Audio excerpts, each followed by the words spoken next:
नमस्कार, मैं सुहानी सिंह आज फिर आपसे रूबरू हूँ और एक बहुत ही सीरियस मुद्दे लव जिहाद। इन दिनों दुनिया में अजब फसाद हो गया है। चेहरा खुला रखना भी अब जिहाद हो गया है। हाथ मिलना, गले मिलना तो इज़हारे मोहब्बत था, मोहब्बत जताना भी अब गुनाह हो गया है। अब तो आँखों से ही खुशहाली पूछ लेना दोस्तों, निगाहों पे चेहरे लगाना दुश्वार हो गया है। आजकल मैं फिर से एक नया शब्द लव जिहाद सुन रही हूँ। तो सर्वप्रथम तो बात करते हैं कि लव जिहाद है क्या। तो साहब, जिहाद एक उर्दू शब्द है और लव तो आप सब जानते हैं, यूनिवर्सल है। लव जिहाद का मतलब इससे लगाया जा रहा है कि मुस्लिम लड़के या मुस्लिम मर्द हिंदू लड़कियां या हिंदू युवतियों को, औरतों को या किसी और धर्म की औरतों को अपने प्रेम जाल में फंसा करके और उनका धर्म परिवर्तन करा देते हैं। मेन जो है मकसद उनका अपने इस्लाम को सार्वभौमिक करना या बहुत ज़्यादा आगे बढ़ाना। मैं पूरे ब्रह्मांड की, पूरे विश्व की बात नहीं कर रही हूँ, मैं सिर्फ अपने हिंदुस्तान की बात कर रही हूँ, जहाँ आजकल ये सोशल मीडिया पे एक तरह से वायरल हो रहा है हैशटैग लव जिहाद।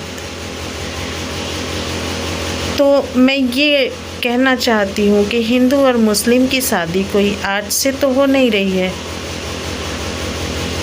अकबर और जोधाबाई इसकी निशानी है और उनके अंदर की क्या बात थी, कैसे उनका वैवाहिक जीवन बीता, ये इतिहास की बात है और इसको ज़्यादा डिस्कस करने का मतलब हमारा वीडियो ज़्यादा लंबा हो जाएगा और हम मेन मुद्दे से भटक जाएंगे। 1954 का कानून ये कहता है कि दो धर्मों के लोग शादी कर सकते हैं और धर्म बदलने की ज़रूरत भी नहीं है। जब स्पेशल मैरिज एक्ट के तहत दो धर्मों के लोग शादी करेंगे तब उन पर ना तो हिंदू मैरिज लॉ लगेगा ना Muslim personal law. Indian Succession Act लगेगा, जिसके अनुसार बेटा बेटी को संपत्ति में बराबरी का हिस्सा मिलेगा। आपने देखा कि स्पेशल मैरिज एक्ट दो धर्मों के बीच शादी को मान्यता देता है। इस लिहाज से दो धर्मों के लोग अगर आपस में शादी करते हैं तो कुछ गलत नहीं करते, बल्कि समान नागरिक संहिता का सामाजिक आधार बढ़ा देते हैं। तो साहब, मुद्दा ये नहीं है कि हिंदू और मुस्लिम ने शादी की है, मेन मुद्दा ये है कि ये शादी किस मकसद से की गई है और इसका रिज़ल्ट क्या होता है। अगर आपसी समझौते और वाकई में प्रेम के तहत दो धर्मों के बीच या ये कहूँ हिंदू मुस्लिम के बीच में शादी होती है तो उसमें कोई बुराई नहीं है। लेकिन अगर वास्तव में इस्लाम को बढ़ाने के लिए हिंदू लड़कियों को बहला फुसला कर इश्क के जाल में फंसा करके और शादी करके जबरन उनका धर्म परिवर्तन किया जाता है तो ये गलत है। लेकिन मैं ये पूछना चाहती हूँ कि गलती किसकी है? क्या सिर्फ मुस्लिम लड़कों, मुस्लिम मर्दों की, मुस्लिम कौम की हमारी कोई गलती नहीं है? तो मैं इससे इनकार करती हूँ। हमारी शिक्षा कहाँ है? हमारी शिक्षा किस प्रकार की है? हमारी शिक्षा का स्तर क्या है जो लड़कियों को कोई भी बहला फुसला ले और वे बहल फुसल जाती हैं? ऐसा नहीं है कि मुस्लिम लड़कियां हमारे हिंदू लड़कों से शादियां नहीं करती हैं।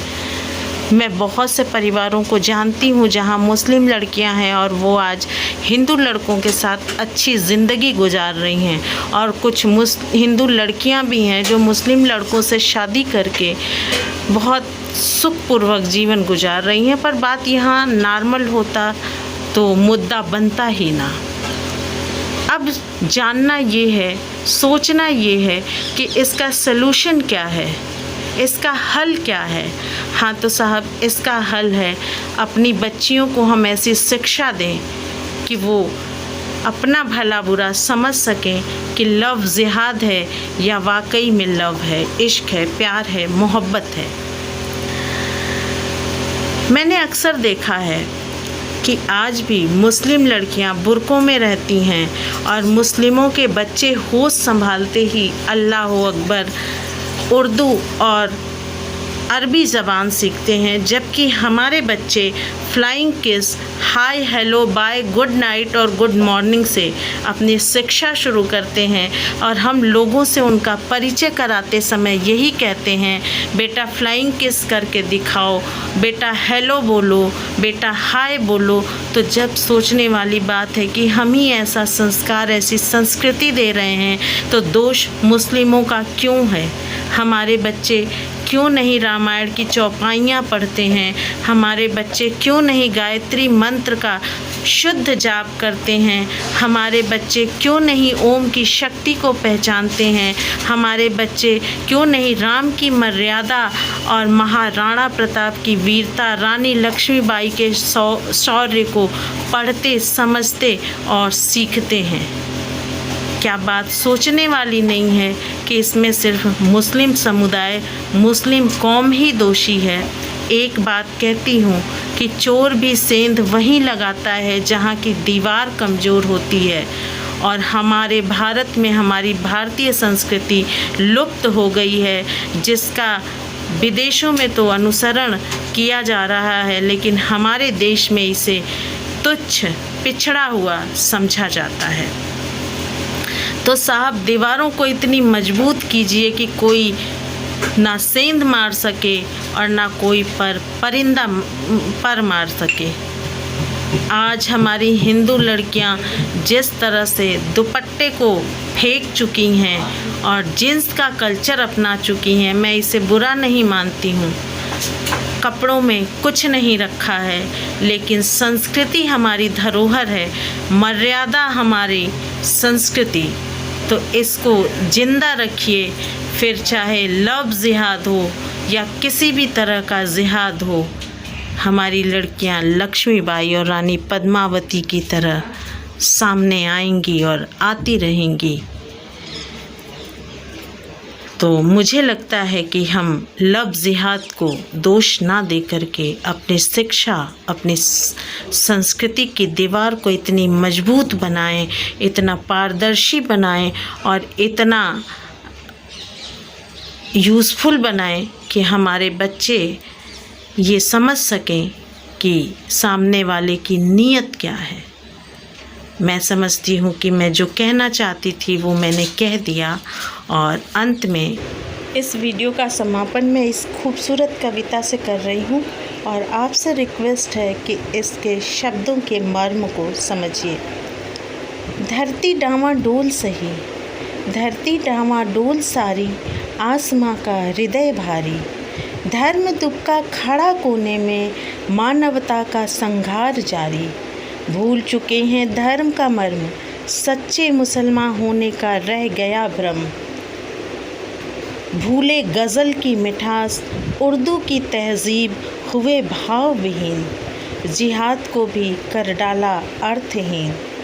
लानत है सोच पर कैसे, आखिर कैसे ये मुसलमान बनते जिहाद के पैरोकार। अरे पैगंबर के घर भी आज हाहाकार। हिंदुस्तान में तो अभी गठबंधन जारी है, सिंहासन का मोह घाटी पर भारी है। झेलम की लहरों में बहती खौफ की लहरें, फूलों से आती बारूद की बदबू। लाल हुआ है झीलों का प्रभात, धरा का स्वर्ग अब ना देखे सुप्रभात। धरा का स्वर्ग अब ना देखे सुप्रभात। आशा करती हूँ आपको ये कविता पसंद आई होगी, जो आज के भारत की तस्वीर है। चलते चलते आपसे एक रिक्वेस्ट है, अगर हमारी वीडियो आपको पसंद आ रही है तो प्लीज़ लाइक करें और हमें सजेस्ट करें कि हम और बेहतर इसको आपसे साझा कर सकें। और सब्सक्राइब करना ना भूलें। हम चाहते हैं हमारे थॉट्स सब तक पहुँचे। कोरोना अभी देश में है, अपना ख्याल रखें, स्वस्थ रहें।